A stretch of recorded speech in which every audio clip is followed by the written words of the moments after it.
हे ईश्वर, मेरा पुत्र बड़ा हो गया है। इसी जंगल में, इसी झोपड़ी में मैं अपने पुत्र को बैठा करके गई थी, लेकिन मेरा बेटा कहाँ चला गया? हे भगवान, मुझे तो डर लगते हैं। इस जंगल में बाघ भैंसारी बहुत सा जानवर रहते हैं। अगर मेरे पुत्र को कुछ हो जाएंगे तो मैं कैसे अकेली जंगल में रहूंगी? जिस पुत्र को मैंने 9 महीना अपना गर्भ में रखा, आज वो मेरा पुत्र मुझे छोड़कर ते कहाँ चले जाओ? बेटा, तुम कहो बेटा, एक बार माँ की दर्शन करो मेरे लाल।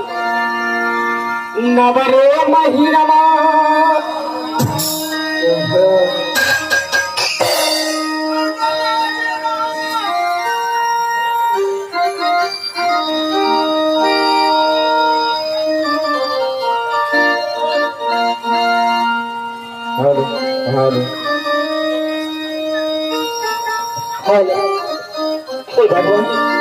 नवरे महीना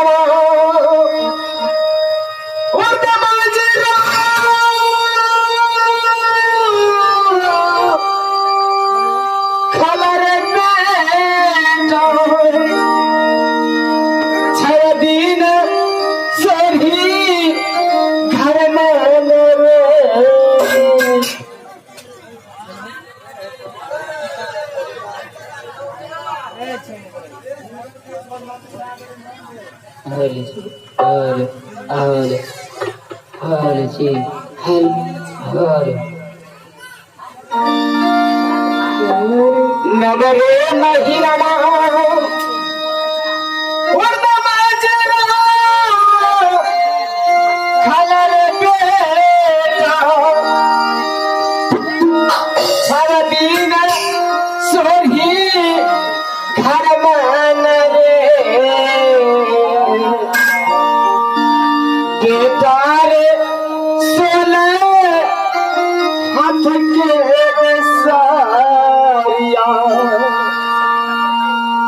सरसों के लरे बेटा सोरी घर सराई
वासुदेवाय नमः।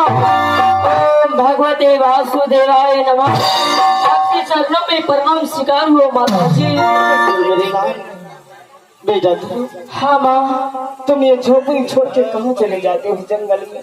अरे माँ, अपने झोपड़ी छोड़कर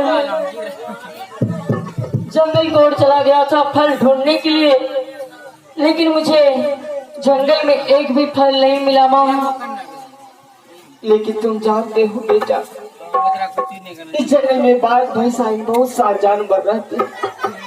अगर तुम्हें कहीं कुछ हो जाएगी तो मैं जीते जी मर जाऊंगी बेटा। अरे माँ, कैसी बात बोलती हो? जंगल के जितने भी जानवर हैं सभी मेरा मित्र है माँ। जब मैं भजन सुनाता हूँ ना, सारे जानवर झूमने लग जाती है माँ। कहानी में